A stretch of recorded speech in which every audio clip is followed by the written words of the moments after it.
بسم الله الرحمن الرحيم. Assalamu alaikum and welcome to The Conviction Project, where we leave you with no doubts about Islam. I'm your host, Madhaj Rana, and I'm joined with our other host, the Imam Farhan Iqbal. Farhan, Assalamu alaikum. Wa alaikum assalam wa rahmatullah. Farhan, it's the year is 2018. By the grace of Allah, this is the first episode of 2018. And usually, when a new year starts, we think about, the first thing we do is we think about our New Year's resolutions. We think about all the things that we will accomplish in the upcoming year. But I think even beyond that, I think it's also really important to look back as well. Look back into what you have accomplished, because I think that if you don't know where you've been, you won't know where to go next. So similarly, in the Conviction Project world, if we were to look back to where we've been, and it looks like majority of our listeners really liked our episodes on, our most recent one, Should a Muslim Wish Merry Christmas? Then number two is if Islam dominates the world, what happens to all the bars? And then number three was Islam's response to sexual abuse. So it seems like that the trend is that Muslims are interested in hearing about the current events and how Islam ties a role into these current events. What are your thoughts on that? Yeah, it's interesting actually. It's actually I was when I was thinking about this podcast the other day, I was surprised at the fact that we have almost been doing it for a year. In fact, if you include the thinking process that went in before we actually started, it has been a year. I mean, we were thinking about it in early 2017, and we were thinking about to do something of this nature where we can openly talk about our doubts. And we launched the podcast, and there were these hiccups in the beginning. I remember, just getting the right mic and getting the right setup and everything. And I mean, I'm not an expert in this.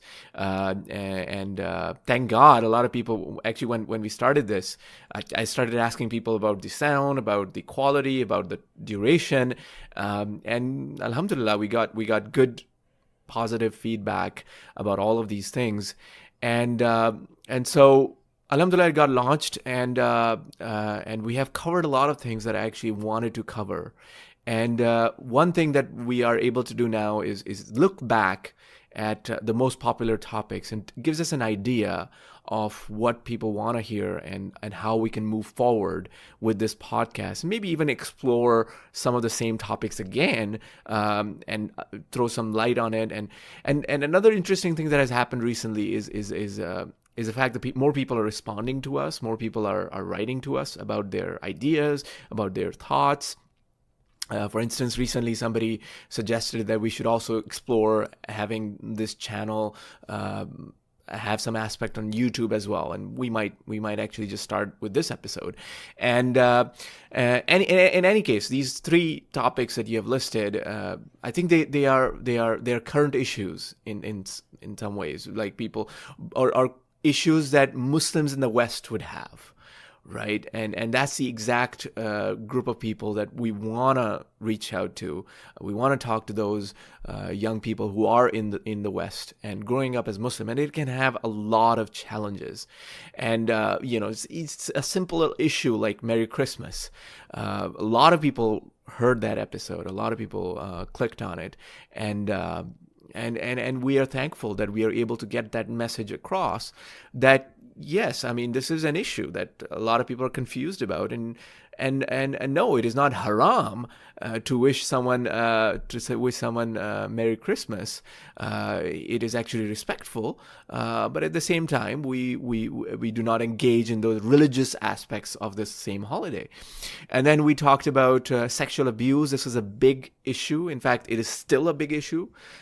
Even yesterday, I think I came across some news in Canada that is related to this. A lot of organizations, a lot of women are standing up to this, and they're talking about it, and they're raising this issue, and people wanted to hear about the Islamic stance on this issue. And in fact, there's a lot of things I think that are still left out there for us to explore. In fact, one of the popular episodes that we had was also about marriage and husband and wife and gender equality and all those things. That is related. I think it's a question that people have growing up in the West about these things, which are issues that people are talking about, right? And I think that the conversation around Islam in the West becomes every single day. I think it becomes more and more of an important conversation to have, because I was reading New York Times says that by 2020, Islam would be the second most dominant religion in the United States. And I think that is just mind-blowing, because it speaks to how important all of these issues are, and how each and every day these issues are going to kind of explode, more or less. They're going to grow. Different ideas are going to come forward. Different issues related stemming from these ideas are going to keep growing. But I wanted to ask a question here, and just your personal opinion on why do you think there is such an issue with reconciling kind of Islam and Western values, so to speak? Where does that come from? I will get to that question in a second. Actually, when you mentioned the statistics, I was thinking about some statistics I came across some time ago. There was some Pew Research, which was even suggesting that it was a projection. It could be true based on some trends that by the year 2050, or the year 2060, Islam would be the dominant religion in the world. The way the fertility rates and other things they were calculating, and it's a projection. It could change, but this is something that is projected to happen. And I was looking at some of the figures in Ottawa. In Ottawa, for instance, in Ottawa, Canada, which is the capital of Canada, the third largest group is Muslims. There's Christians who are the largest group in Ottawa, and then atheists are the second largest. Those people who do not believe in God, and Muslims make up about 6 or 7% of the population of Ottawa. So Muslims are an important group, even in Western society. And so coming to your question, I think that answers itself, that such a large number of people, they have an identity, they have a culture, they have a way of living. And people have questions about that, and Muslims themselves have questions about how to live in the West. Things about, for instance, nowadays, we could actually do a podcast on this about cryptocurrencies. Nowadays, they're very, very popular, and Muslims are wondering if this is permissible or not, and should we invest in this? Is this like gambling? And some people are inclined towards saying that this is a form of gambling. It's not rooted in any business. And this is a question, because our religion, Islam as a religion, has you can say that it is a religion with a lot of do's and don'ts, and it is a very structured religion. And those who are devout Muslims who want to follow the religion of Islam devoutly would face these questions, where in the West those kinds of rules are not that important or not taken that seriously, because the Bible also has a lot of rules.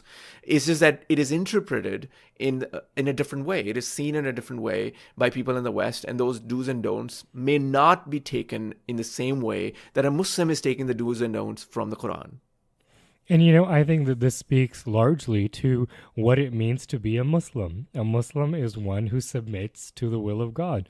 So in that, it's very loaded. I think the burden of responsibility to call yourself a Muslim is very large. And part of those things, to call yourself a Muslim requires that you have a thorough investigation of all the actions that you do, and you have to make sure that everything that you do is in accordance to the will of God, essentially. Yeah, and being Muslim can be tough in those environments. I think it's difficult because our culture says, or our religion, and again, this is a question about religion and culture, and we covered this in one of our episodes. Is that there are a lot of things that are confusing, and a lot of things in our religion which are requirements, but they are not possible to follow in the West. In some cases, impossible. Right? Because obviously the Quran is very clear, La ikraha fid din, there is no compulsion in religion. And if there's no compulsion in religion, that means that we can't impose our religion on anyone. We have to be tolerant of other people's faiths. And in order to do that, we cannot impose our values and our lifestyles on others, and we have to live in this society, which is largely not Muslim. And so this brings up a lot of questions and a lot of I wouldn't use the word conflict. I would say just doubt. How about that word? Doubt, right? It brings up doubts.